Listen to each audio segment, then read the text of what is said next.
we'll actually just move on to the next speaker, Dr. Samy Mahdy, a translator of the Quran, researcher, author, and the founder of the Spiritual Quran Translation website. And his presentation is on AI control, regulation, and the Quran. Assalamu alaikum. Brother and sister, members of Artificial Intelligence and the Quran Conference, ladies and gentlemen of the audience, peace and mercy of Allah upon you, and prayers and peace of Allah upon Prophet Muhammad sallallahu alaihi wasallam. Our presentation today is about artificial intelligence control and regulation in the Quran.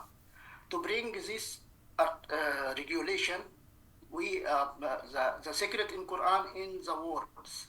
So we search for, because artificial intelligence is a tool made by human, so it is come from the word sana, or made, or make.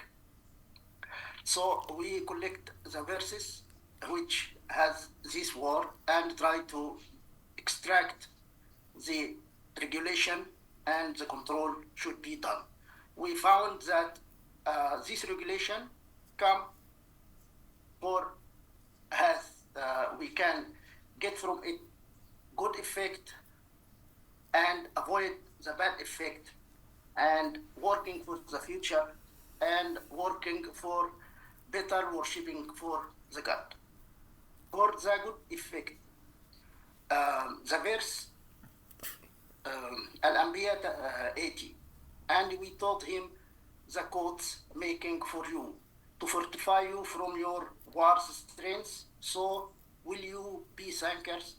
From this we can get that we can use the artificial intelligence to make PPE clothing, personal protection equipment clothing, to prevent the dangers in peace and war. And from the verse 69 Taha, and throw down what is in your right hand, it engulfs what they made. Surely what they made was only a magician plan, and the magician doesn't gain wherever he comes. From this we can get the idea that using artificial intelligence supported by belief in God to confront artificial intelligence supported by atheism and the people who fight the religions.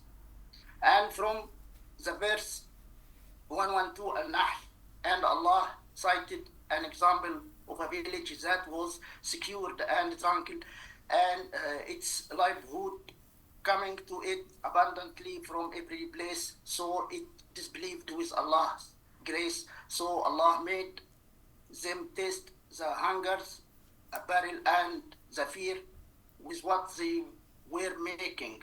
So from this we can get the idea that using artificial intelligence to secure cities and communities and double human production of crops, industries, and minerals, and confront famine and environmental dangers surrounding human, like earthquake or volcano or others.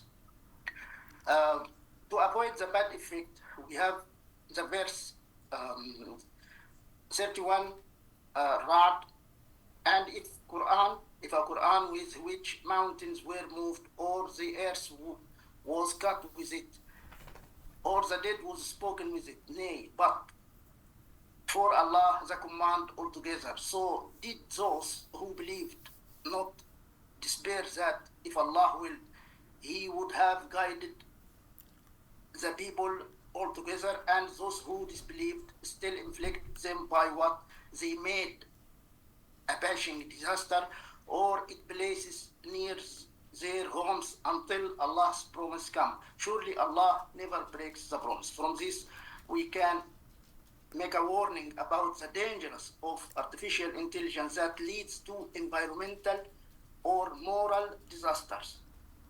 And from the verse 14 Al-Ma'idah, and among those who said, we are Christian, we took their charter, so they forgot some from what they were reminded with.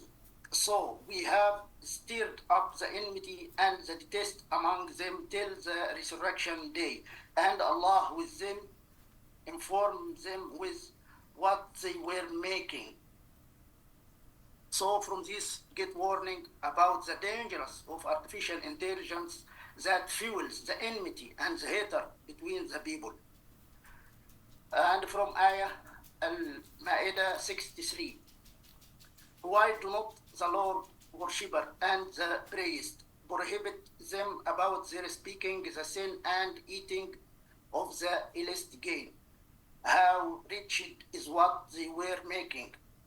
From this, we can confronting the propaganda directed by artificial intelligence promoters, which promote sins and committing sins and monitoring accounts directed by artificial intelligence on the part of individual or institution based in fraud and deception.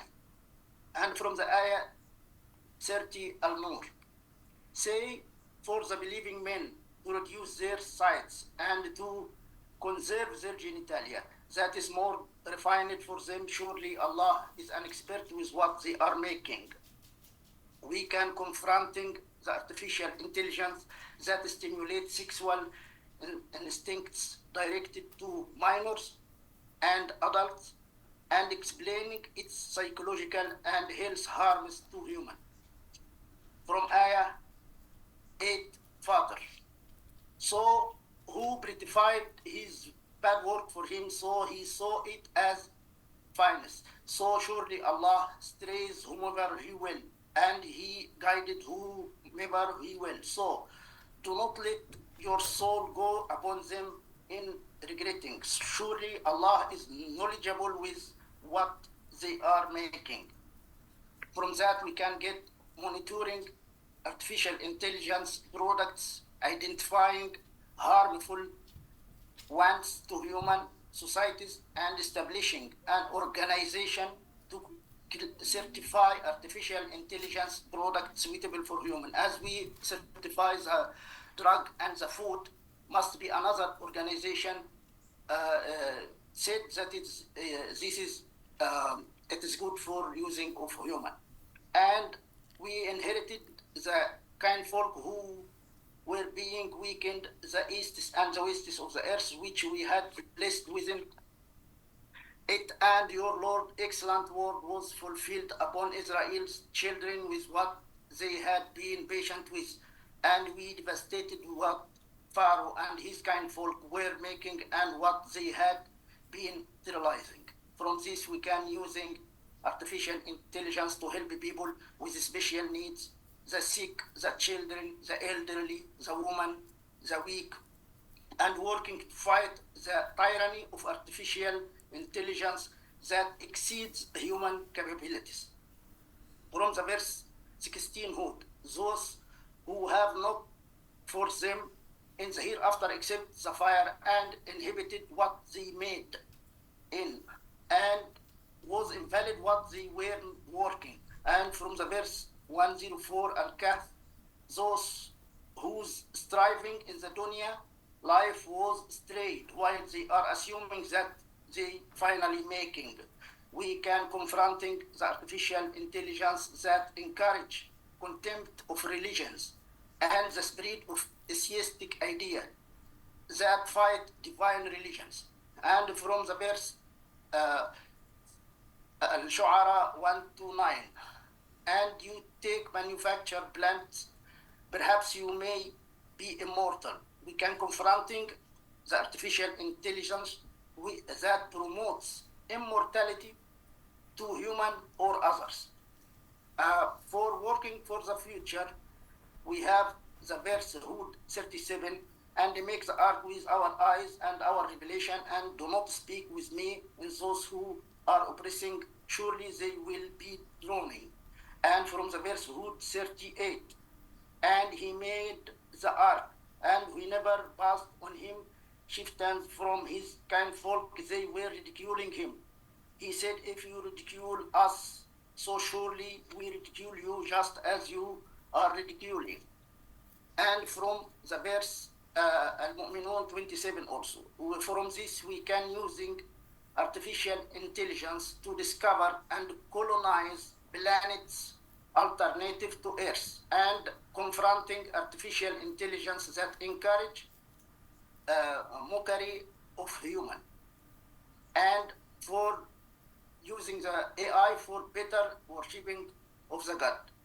From the verse Taha 39, that you fling him into the coffin, then you fling him into the yam. So the yam will throw him at the shore to take him, an enemy for me and an enemy for him. And I throw upon you a love from me, and let you be made before my eyes. And from the verse 31 Taha, and I made you for myself. We get the idea that using artificial intelligence to monitor young people, encourage them to draw closer to God through worship, and create programs and apps that support the faith in God. And from the verse 88 Al-Naml, and you see the mountain and consider them motionless while they pass as the clouds are passing. Allah has made the one who perfected everything. Surely he is an expert with what you are doing.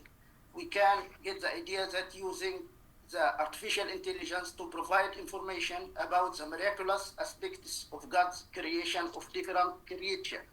And from the verse 45 Al-Ankabut, recite what is revealed to you among the book, and establish the prayer. Surely the prayers prohibit about the obscenity and the denial, and Allah's mention is bigger, and Allah knows what you are making. From this we can get the idea of using artificial intelligence to improve the quality of religious education, monitoring and developing the performance of acts of worship such as prayer, fasting, and organizing pilgrims gathering in Hajj and Umrah. Finally, I want to thank you for your listening. Allah bless you all. Thank you so much.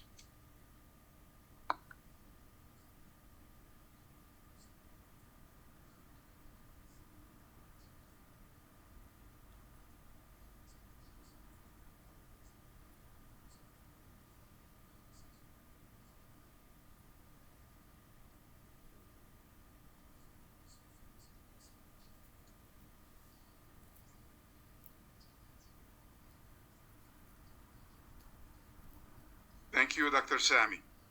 We really appreciate your lecture. Thank you very much for using all these Quran verses. It gives me another depth to look into when I start thinking about AI. Thank you very much. The floor is yours, Sister Medina. Sure. We just have 2-3 more questions, and then we're going to close it. There's a question that says, how can AI be ethically integrated into Islamic studies while ensuring that the interpretations and applications of the Quran remain true to its original teachings? I don't know if any speaker would like to take this. It's an open-ended question. Brother Talal? I think currently you need human intervention. I think today AI cannot be trusted blindly. Whatever it gives you, you need to look into it and say, is it good or is it not? Is it acceptable or is it not? Unfortunately, it's the nature of technology today. Maybe in a year we will not have this problem, but today this is where it is. You need human intervention. All right. Yes. Brother Samy, you want to say something, I think? You raised your hand. It is for... Okay, Dr. Sam. No. Go ahead. I was going to tell you that you're muted. Go ahead. Okay, thank you. It is for my brother Sohaib side. As long as I study in Quran, I think the words is very definitive and it is precise. So for what the example you mentioned, before there is ayah said اذهبوا بقميصي هذا فألقوه على وجه أبي يأتي بصيرا. So if you collect all the ayahs which has qamis, it will has one meaning. And if you collect all the ayahs which has Bashir, it has other meaning. It will be so strange to make the Bashir as a qamis. This is my opinion. For anything we have to discuss, we should use the scientific way. It is not my right is right and your right is wrong, or the verse your right is right and my opinion is wrong. It should be under study, and the final study will give the result. So we can study this and see which is belong. But this is occur, in my opinion, it is gharib hadith. If you something like that, it is strange to be the Qamis Bashir, because he mentioned before it that اذهبوا بقميصي هذا فألقوه على وجه أبي. This is my opinion. Maybe I am right, I am wrong. It needs to discuss and in scientific research, then give the result. It is not man to man like that. We have to be more scientific in this era or this age. So okay, yeah, barakallahu feek. So yes, I absolutely agree, and the science that I am specialized in is the science of tafsir. So I'm very conscious about the process and the need to do that. And also, when you talk about how is it used throughout the Quran, I fully agree that this is important as well, which is why my PhD research is on this question, tafsir of the Quran through the Quran, the consistency of words, also the variation of words. I think Professor Al-Ta'i referred to this, although he didn't use the term wujuh al-nadha'ir, where a certain word can have different types of reference, as well as different nuances of meaning. So consistency is not a God to be worshipped. Consistency is obviously a starting point or an assumption in what we do. So, of course, I didn't present to you my reasoning and my evidence for the position. So I didn't do that at all. I have done that elsewhere. As a reference, there was a paper that I've written about this in, called The Untranslated Quran, if you would be interested to review it. There I make the argument, and of course I acknowledge that this was my whole point. This is a completely aberrant opinion, even shadh opinion. It might be correct, I believe it's correct, but I have nobody on my side, except for many people who I've said this to, and they like it. I also, by the way, went to some quite senior scholars and told them this. I've said this to Professor Abdul Halim, my PhD supervisor, very, very famous Quran translator, and he hated the idea. I said it to Professor Abdul Rahman al-Shihri, the head of Markaz Tafsir in Riyadh, and he hated the idea. But when I have defended it to them, they had to, at a certain point, go silent, because I have actually a reasoning behind the whole thing. Of course, Yusuf is saying, اذهبوا بقميصي هذا. That actually strengthens my point. He's saying, take this qamis. And implicitly he is saying, it will carry a news and give a good result to my father. It will make him come to see. Then in the next ayah, he says, ولما فصلت العير قال أبوهم إني لأجد ريح يوسف. Why does he now suddenly smell Yusuf? Because of the shirt. This is implied. They're leaving Egypt, and then he begins to smell something because the shirt is becoming closer. So then when it says فلما أن جاء البشير, al-Bashir, of course, is one which is carrying good news. Be the shirt. And the main obvious interpretation, of course, is a person. I understand that. And I'm well aware that the Mufassirun always said that. But then they also kind of got creative and they said, oh, I think it's maybe Yahuda. Oh, it's the same one who said, I made him upset with the other shirt, so I'll make him happy with this shirt. This is imagination, to be honest. This is like filling in between the lines. So I just allowed myself to consider the possibility that al-Bashir is not a person. What would happen? And I saw the ayah suddenly becoming clearer to me. And this is really the point that I wanted to highlight, although I didn't say this in my presentation. Can AI perhaps throw up some possibilities for us to think about and consider? So could AI have got there before me and said, one could consider that al-Bashir is a shirt and not a person? And then the scholars can sit and deliberate using their Azhari methods and their whatever, right? We can then assess it and decide whether that makes sense. And Allah knows best at the end of the day. And I respect your opinion as I respect the opinion of all the Mufassirin. And I respect my own opinion as well, alhamdulillah. Yes. Alhamdulillah. Dr. Sohaib, I must say something. It's related but not related, because every time you said Bashir and Khamis, I automatically go into Islamic history and I'm thinking of Numan al-Bashir or Numan ibn Bashir radiallahu anhu, and when he took the Khamis of Uthman radiallahu anhu, went to Damascus.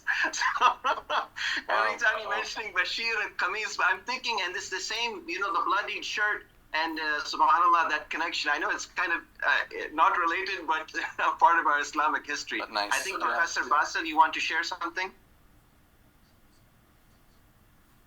You're muted, Professor. Yeah, just as a short comment. I can see the worries of our friend Samy Mahdy. He is also right, because he can see جاء البشير. Does it say فلما أن جاء القميص? It is difficult to accept that. So what our I don't find it difficult at all, but it just means that it came. It doesn't mean it came by itself, walking or anything like you that. have a wajh there. I agree with جاء you. نصر الله والفتح. وجوه والنظائر. I agree with you, Dr. Sohaib. But the wajh you are presenting is ضعيف or غريب at least. غريب for sure. See, Al-Mawardi will give you, by the way, the wujuh in every verse. Al-Nadha'ir wal-wujuh in every verse. He gives sometimes seven interpretations, starting with Ibn Abbas and then Muqatil and then Tafsir al-Mawardi and Nukat wal-Uyun is a great book also. But again, Doctor, if I may, Dr. Sohaib, in your favor, I will again go back to the hadith of Prophet ﷺ in the farewell address, who said what? Preserve this message, for there may come a people after you who understand it better.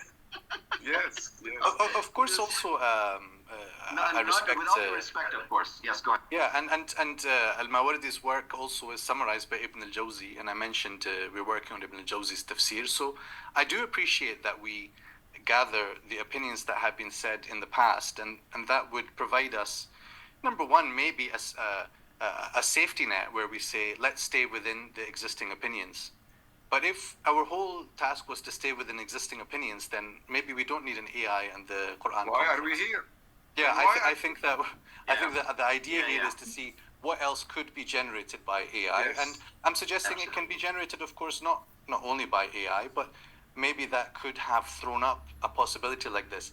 Then we could, let's say that we ask we don't have to ask a computer. You can ask me. I can tell you the pros and cons of what I'm saying. I'm very conscious of that. I'm not saying that one view, now the standard view is completely thrown out and only my view has any validity. I'm saying pros and cons. This is what I did in the paper that I mentioned, Fights and Flights. I talked about 2 case studies in Surah Al-Baqarah where there's competing views, and I showed, what are the things for this view, what are the things for that view, and how can we go about trying to weigh between these opinions and come to a sound conclusion. So, we don't need to talk about AI in this regard, but we should be thinking about how can these tools empower us further in, number one, generating possibilities, and number two, then analyzing and assessing them on evidential basis. Because I completely agree with you that you should not just accept every opinion. What I said, I was very, very clear with you that is gharib, or even I used a stronger word, I said shadh, right? That's because, but now, maybe in a few hundred years it will not be anymore, because people might be convinced of it. Or not. Maybe they will laugh at me, like they do about Abu Muslim al-Asfahani, in the view that I defend of his in my paper, Fights and Flights. Right. Okay. Interesting. That would be really interesting to discuss with you sometime. Question is, what do you think about visualizing the stories mentioned in the Quran and Sunnah? We all have heard of OpenAI model Sora, which generates videos from prompts. Would that be a good direction for Islam? Now it's interesting. And then Dr. Safi, you can take this, and maybe if others panelists or we have participants can comment on this. I imagine, again, going back when we first, and I mentioned this yesterday, Dr. Safi, imagine us 1,300 years ago, just coming out, and we decided, hey, let's put Quran on paper. into a book form. Oh my God, a scandal, we put it into paper. And there was something going on there. Then finally someone visualized some of these stories into paintings, maybe without human form. But that was done. That is part of Islamic art. They expressed it in that way. And what are the, obviously there's ethics involved in that. The question of course here is now with the AI tool, if we do that, how we can have that. So brother Safi, I'll let you go first and then we'll see the rest. I just want to bring to your attention someone who's sitting with us who's already doing this. And he already sent me samples of his work. He's sitting right there, Dr. Samy Mahdy. And he's attempting to do this.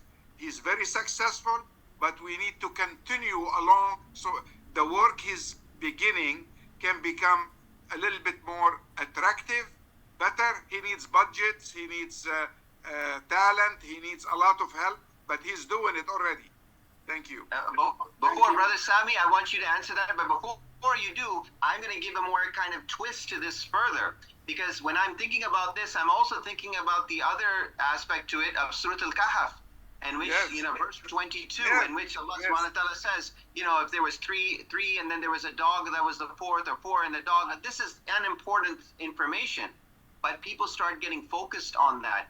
Can that also, this mistake happen? People start getting more caught up into the visualization and forget the message? Because that's a challenge too. So Brother Samy, if you can shed some light on this. Yes, Assalamu alaikum. I have done this Surah Al-Kahf. There is three major stories. One is Ahl al-Kahf, the cave's companion, and the other is Zul Qarnayn, and I do this already, and Musa and his guide, which meet Al-Khidr,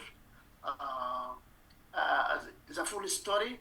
I did all of this. With Surah app, you cannot do this. If you give them, I try Surah, but it gives bad results.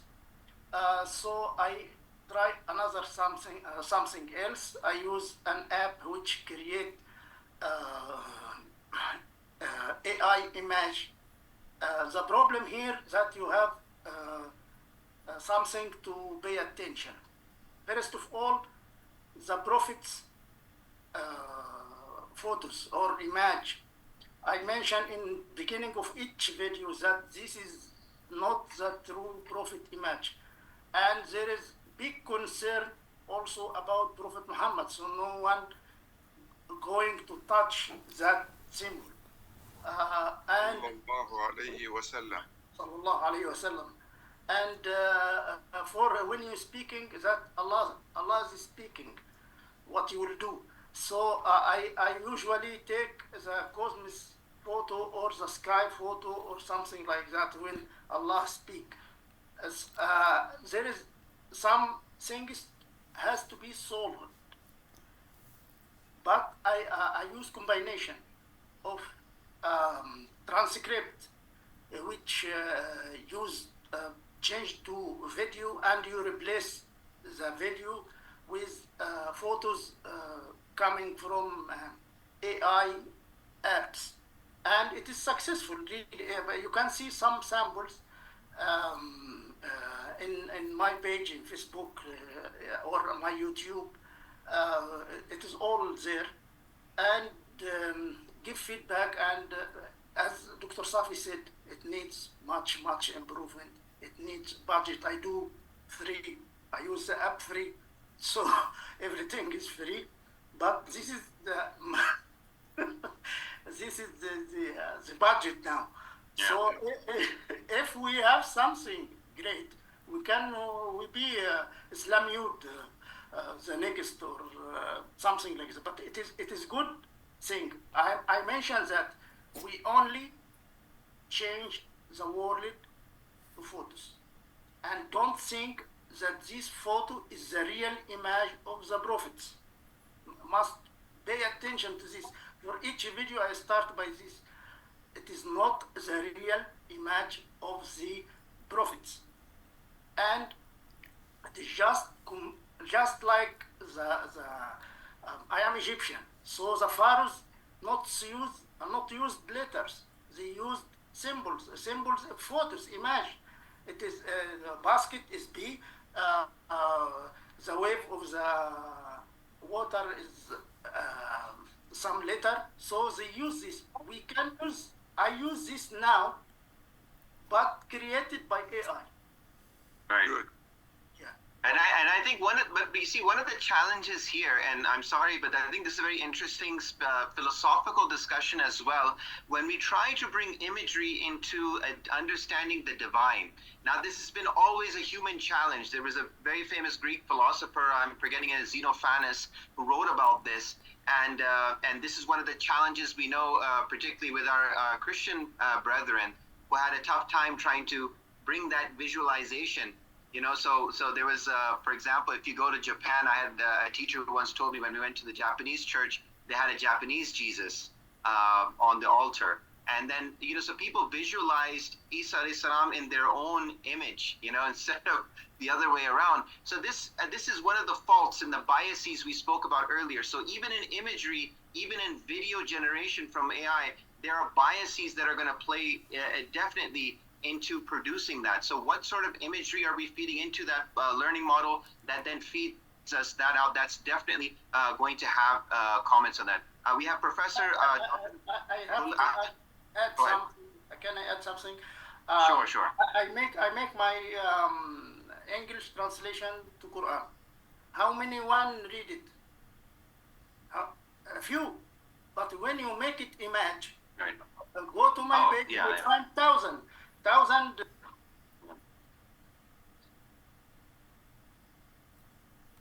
Your mic kind of He used an AI mic. Yeah. right. To be more intelligent, yes. Yes. No, I put the arrow on the mic so it suddenly closes. No, what a beautiful argument though, brother Samy. You're saying fi sabilillah for the dawah purposes. You remind me of my brother, our late brother Ahmed Didat. He used to say, when people used to say do not use video and television, and he said this is for dawah. I reach out to tens of thousands of more people in the same talk, so why not use technology? Very good. I think that's a very significant argument that you have presented. I think, Dr. Safi, you want to add something, and then we'll go to Ali, and then we have Professor Gul as well. I just want to thank Dr. Samy for all his efforts and encourage him. A lot of time, people accuse me of being very optimistic. And they wonder, why am I saying the things I'm saying or doing those things that are not calculated properly? I'm too ambitious. Yes, I plant the seed. Allah will bring the rain. And this is why each one of us has to do. We only do what we can, but that shouldn't stop us from dreaming big. And for this ummah to wake up again and create a new civilization, each one of us have to believe that Allah is there for us, and He will take the work and multiply it by 1,000,000. That's right. And this could be one of his promises in his manner in preserving the message. Yes. Maybe this is part of that journey.